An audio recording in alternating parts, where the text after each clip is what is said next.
हम सब ने सुना है कि इंसान गलतियों का पुतला है ना।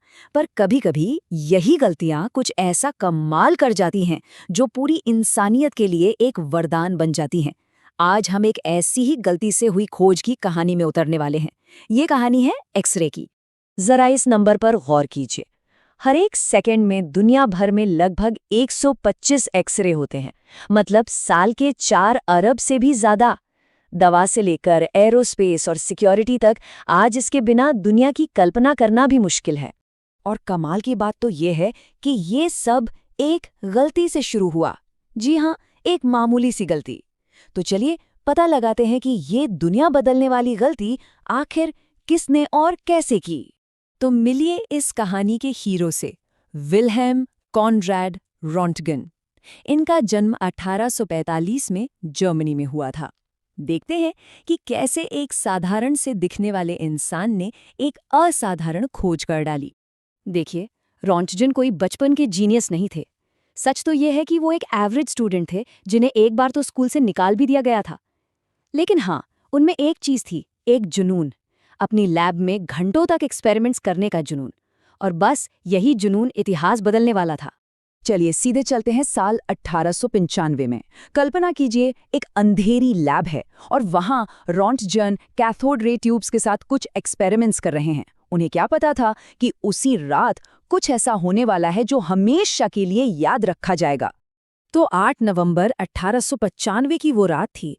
रॉन्टगन ने अचानक देखा कि उनकी क्रुक्स ट्यूब से एक अजीब सी हरी चमक निकल रही है और वो चमक लैब में दूर रखी एक स्क्रीन पर पड़ रही है। उन्हें बड़ी हैरानी हुई। उन्होंने ट्यूब को मोटे गत्ते से ढक दिया, ये सोचकर कि शायद रोशनी रुक जाएगी। लेकिन नहीं, चमक अब भी वैसी ही थी। तभी उनके दिमाग की बत्ती जली। उन्होंने कुछ ऐसा खोज निकाला था जो अदृश्य था और ठोस चीजों के भी आर पार जा सकता था। अब सवाल ये था कि इन किरणों को नाम क्या दिया जाए, क्योंकि रॉन्टगन को खुद नहीं पता था कि आखिर हैं क्या। तो उन्होंने मैथ्स की तरह किसी भी अनजान चीज के लिए इस्तेमाल होने वाला सिंबल एक्स उठा लिया और बस नाम पड़ गया एक्सरे। कितना सिंपल है ना। ठीक है, खोज तो हो गई थी, पर अब असली सवाल ये था कि इन रहस्यमयी किरणों की ताकत क्या थी, ये क्या क्या कर सकती थीं। और इसी सवाल ने दुनिया को इसके सबसे पहले और सबसे चौंकाने वाले इस्तेमाल की तरफ धकेल दिया। तो इनकी ताकत को परखने के लिए रॉन्टगन ने कुछ ऐसा किया जिसके बारे में कोई सोच भी नहीं सकता था। उन्होंने उन किरणों के रास्ते में अपना ही हाथ रख दिया और जो नज़ारा स्क्रीन पर दिखा उसने सचमुच सब कुछ बदल दिया। उन्हें अपनी ही हड्डियों की तस्वीर दिखाई दे रही थी। कई हफ्तों तक वो चुपचाप अकेले अपनी लैब में इस पर काम करते रहे और फिर 22 दिसंबर को उन्होंने अपनी पत्नी के हाथ का एक्सरे लिया। ये दुनिया का पहला सफल रेडियोग्राफ था, एक ऐसा सबूत जिसने साबित कर दिया कि ये खोज कितनी जबरदस्त है। जनवरी 1896 में जैसे ही रॉन्टगन ने अपनी रिसर्च बाकी साइंटिस्ट्स को भेजी, ये खबर दुनिया में जंगल की आग की तरह फैल गई। हर अखबार, हर मैगजीन में बस इसी के चर्चे थे। और फिर जो हुआ वो बड़ा मजेदार था। एक तरफ तो डॉक्टर्स के हाथ जैसे कोई जादू लग गया हो, वो शरीर के अंदर गोलियां और टूटी हड्डियां देख पा रहे थे। तो दूसरी तरफ ये एक एंटरटेनमेंट बन गया। जी हाँ, लोग अपनी हड्डियों को देखने के लिए बूथ के बाहर लंबी लंबी लाइनें लगा रहे थे। और ये जूतों की दुकानें तक इसका इस्तेमाल ये देखने के लिए कर रही थी कि जूता पैर में ठीक से फिट हो रहा है या नहीं। लेकिन बहुत जल्द इस मजे और सनक का एक डरावना, एक स्याह पक्ष भी सामने आने लगा। जो लोग बार बार एक्सरे के संपर्क में आ रहे थे, उन्हें अजीब अजीब सी बीमारियां होने लगीं। और फिर 1903 में एक बेहद दुखद घटना हुई। क्लेरेंस डैली, जो एक्सरे के पार्ट्स बनाते थे, उनकी स्किन कैंसर से मौत हो गई। ये वो पल था जब दुनिया को पहली बार रेडिएशन के छिपे हुए खतरों का एहसास हुआ और इसी के साथ एक्सरे के मनोरंजन के तौर पे इस्तेमाल का दौर भी खत्म हो गया। तो इसका मतलब सारा क्रेडिट रॉन्टगन को ही जाता है? वेल, हाँ भी और नहीं भी।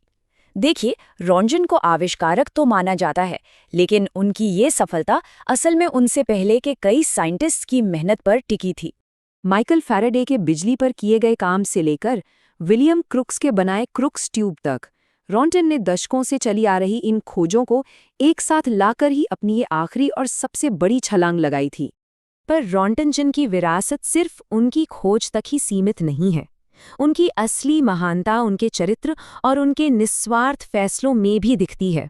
और उनकी महानता इसी बात से पता चलती है। उन्होंने इस आविष्कार को पेटेंट कराने से साफ मना कर दिया। उन्होंने कहा, ये खोज पूरी मानवता की है, ताकि कोई भी इसका इस्तेमाल आज़ादी से कर सके। इतना ही नहीं, जब उन्हें 1901 में नोबेल प्राइज मिला, तो उन्होंने प्राइज की सारी रकम भी अपनी यूनिवर्सिटी को दान कर दी। और आज उनकी उस एक खोज की विरासत हमारे चारों ओर है। मेडिकल स्कैन और एयरपोर्ट सिक्योरिटी से लेकर स्पेस साइंस में दूर के तारों का तापमान मापने तक, एक्सरे का इस्तेमाल आज उन तरीकों से हो रहा है जिनकी शायद रॉन्टजन ने कभी कल्पना भी नहीं की होगी। तो ये कहानी हमें एक बहुत गहरे सवाल के साथ छोड़ जाती है। आज भी दुनिया में ऐसी कितनी बड़ी बड़ी खोज एक छोटी सी गलती के रूप में कहीं छुपी होंगी, बस इंतजार कर रही हैं किसी जिज्ञासु दिमाग का जो उन्हें देख सके।